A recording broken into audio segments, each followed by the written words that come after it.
Good afternoon, folks, and thanks for tuning in. I'm Jurnee Taylor. We have plenty of things to cover today and update you about. But first, of course, let's check in with meteorologist Nathan Scott. Everyone has been tracking for the past few days. Nathan, how's things looking on the radar?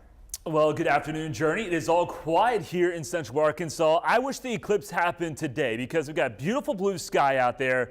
But that is not going to be the case as we go into Eclipse Day on Monday.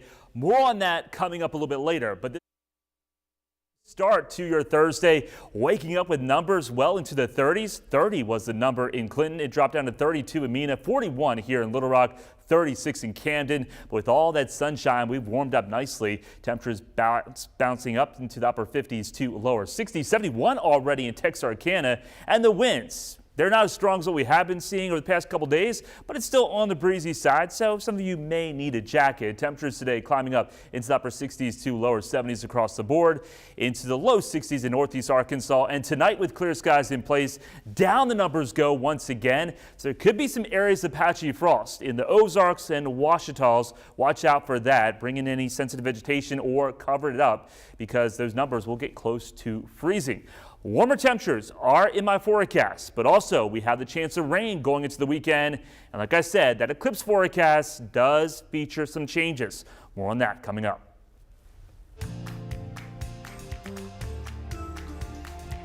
Well, for many across the state, maybe even some of you watching, a place to call home can sometimes cost an arm and a leg, but a new project in Little Rock is hoping to change that. Mayor Frank Scott Jr. and city leaders cut the ribbon on a new development meant to provide more affordable housing options. It's all a part of his 100 Home initiative, aiming to ensure low-income families have a roof over their heads. It's an issue the mayor says is always worth tackling. We know that this is a true national issue of the shortage of affordable housing within these United States of America, and it takes all of our cities to work together. The mayor says they've been able to put up roughly 50 to 60 homes. Developers say it could be the start of new generational wealth. Growth continues in the capital city with plans underway to expand the port of Little Rock. City leaders approved a major land purchase that should add over 900 acres to the port. According to the city, the area has seen plenty of growth within the last 5 years and say the expansion will bring in nearly 11,000 new jobs to the city.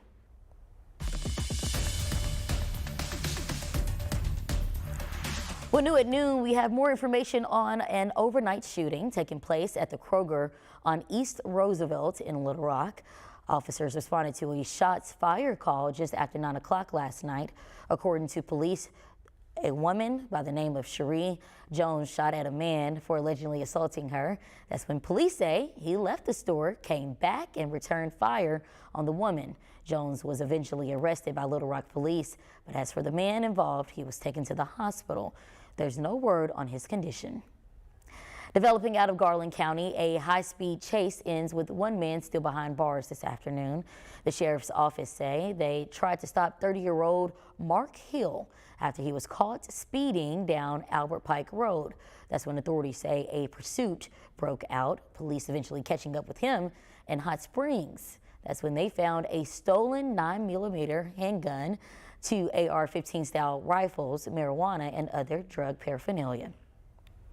Israel is facing backlash after an airstrike killed 7 aid workers who were volunteering for the food charity World Central Kitchen. Among those killed, U.S.-Canadian citizen 33-year-old Jacob Flinkinger.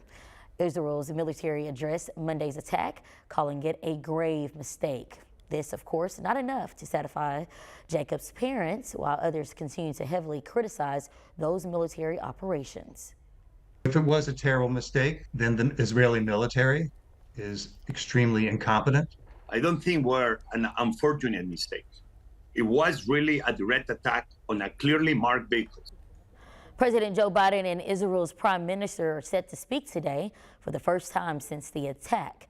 As for the charity organization, they're demanding an investigation into the tragic incident. The search continues for dozens of people unaccounted for after a massive earthquake disrupted the island of Taiwan.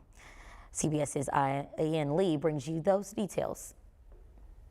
Commuters were traveling to work when the 7.4 magnitude earthquake struck Taiwan Wednesday. Boulders came crashing down the mountain, hitting one car and nearly avoiding another. Rescue crews now search for survivors.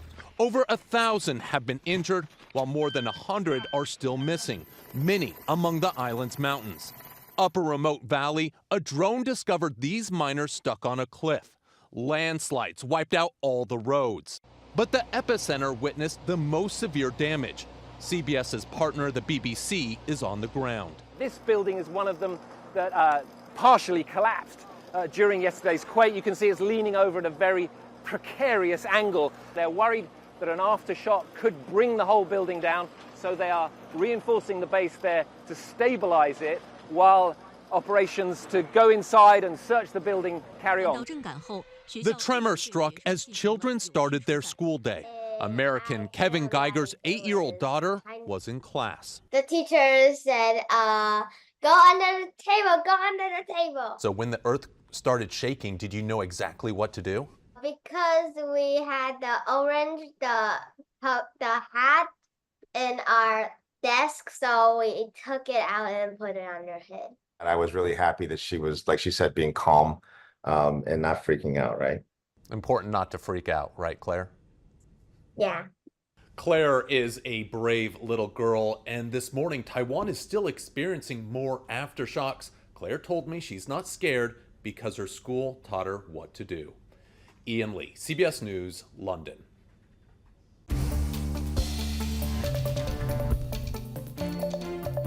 An expiring tax policy could add to the long list of hardship for some small business owners. For years, we've seen small businesses fight to stay afloat. A 2017 tax change allowed some relief, lowering rates for U.S. businesses. But as that code reaches its tail end, some business owners could find themselves stuck between a rock and a hard place. In the end, the taxing system in this country needs to be perceived by Americans as being fair. Small business is the backbone of the country. We employ half the people in this country. Folks like Zimmerman and Rowan calling on Congress to act on closing the gap between small businesses and large corporations. Now, speaking of taxes, the window is still open to file your returns, which means there's still some time to fall victim to scammers, with phishing being the most common way to steal your information. Business experts share how you can avoid taking the bait.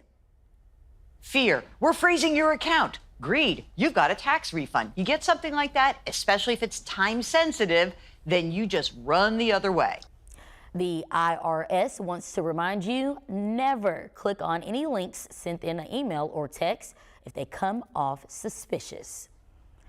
Well, hopefully you've been putting some cash aside for Monday's total solar eclipse, because companies are starting to roll out products to celebrate the big event. Starting tomorrow, Krispy Kreme is unveiling a new eclipse donut, while Sonic plans on selling a blackout slush float. And Sun Chips is giving away free bags of limited edition eclipse style chips.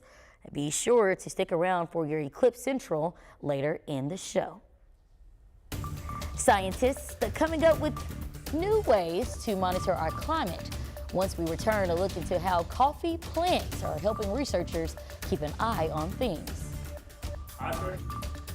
Keeping us with clear skies and beautiful conditions, but look at your rain chances. They go up for Sunday.